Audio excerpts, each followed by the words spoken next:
Welcome back to another segment of Behind the Scenes of the Waltons.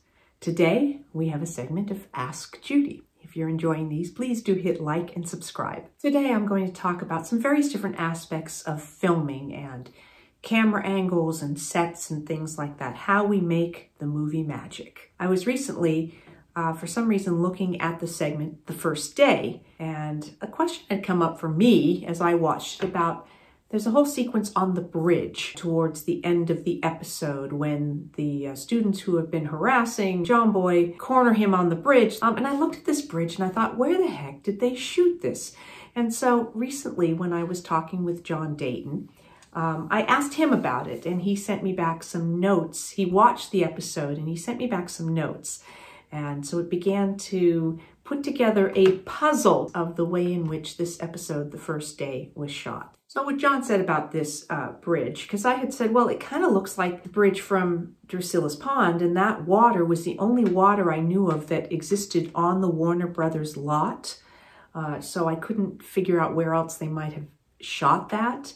And he said, yes, that bridge is the same one we used over Drusilla's Pond, and you can confirm that by comparing the support structures beneath. So here is a couple of shots of that. We see that it does look the same. The end structures are the same. The struts that are holding it up are the same. And we have similar angles of it being shot. John says in the episode The First Day, the bridge was dressed beautifully with white rails and lights, which you can see here. Then there was an angle. You see a red brick building that's supposed to be part of Boatwright University, where they've just come from. And so I wondered, well, where could this be? And where's that? Because that we didn't have a red brick building on the back lot anywhere near Drusilla's Pond. So he said that angle through the trees where you see the red brick building wall with windows was a set piece. So that makes sense that they brought in some, brick, part of a brick facade, which would have just been a flat, basically. It would have been, a structure with, a fake brick front, and they would have been held up by just big braces on the back side and positioned so that from the camera you could see it. So that explains that bridge sequence to me, where they just basically, painted it maybe fresher or whatever. And then I had forgotten, because I always remembered the bridge being like wood.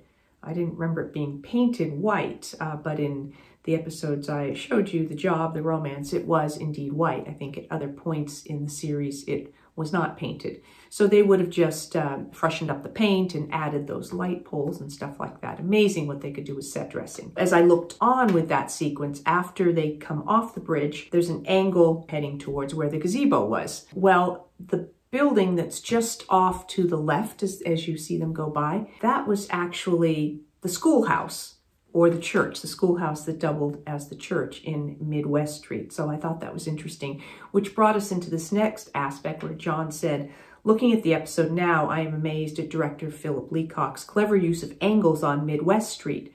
It's a sort of a jigsaw puzzle employing clever cuts from wide angle to medium shots and close-ups, which were shot in entirely different locations on the street. And that's what I kept looking at, which is why it kept catching my attention. I'm like, well, which way are they shooting? What's going on here? Because it seemed like where a wide shot was not then the same background when they turned around. And so a lot of that sort of stuff happens where we technically cheat shots so that we don't see something that we don't want to see.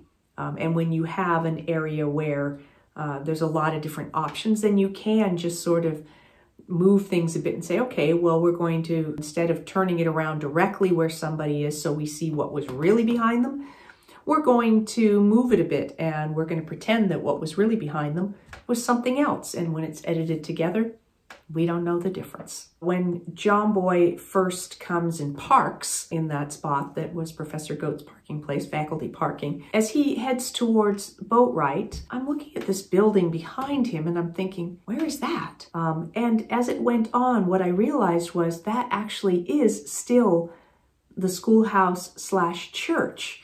And what they've done is they have put a brick facade. They've added some set pieces there, just flanking the door, and painted the door.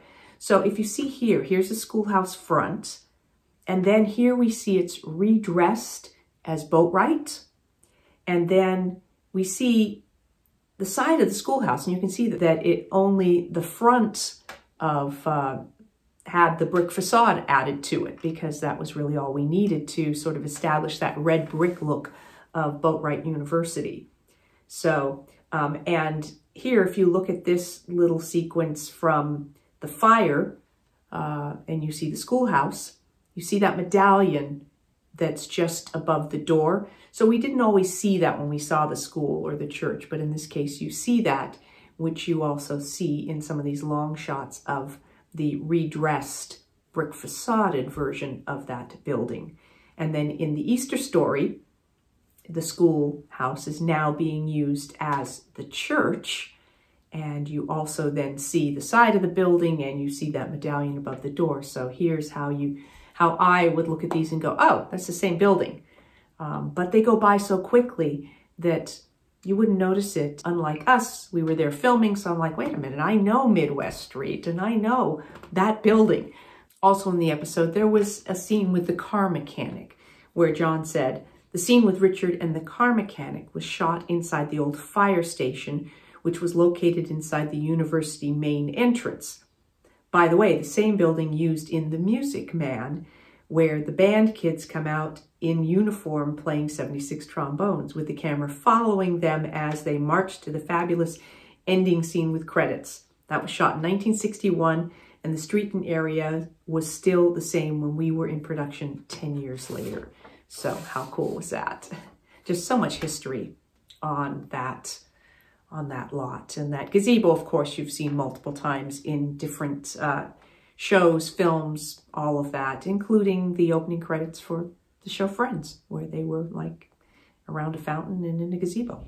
I have another question here about sets. This is from Poker Gal Poker. Hi, Judy. You mentioned the Walton house wasn't a full house, and I was always curious about when one of the Waltons would enter the house from the outside. When you would go through the front door, what was in there? Because in some scenes, you can catch a glimpse of what looks like the brick fireplace.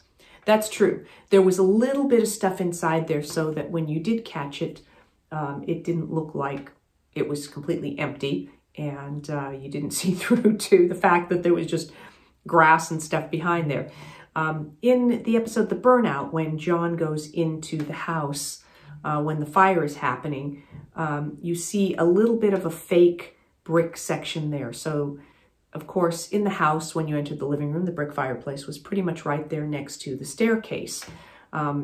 So in the exterior, you had, when you caught a piece of that, there was a brick section, a fake brick section there. So here, as John enters, you see that, and he goes up a few stairs. Now, in the actual interior set, you could see the stairs continued up. They went up a few steps to the landing, that you could then go to the left into the grandparents' room, or the right down steps into the kitchen, or you could continue up the stairs and go around the corner and continue up to the second story. On the exterior set, you could go maybe those first 3 steps, but then you turned a corner immediately because there was another wall right there, so there was not a second section to those stairs on the back lot set. So they just didn't linger on that when the door was open. As you see, John here goes up a few steps, and he goes around the corner fast.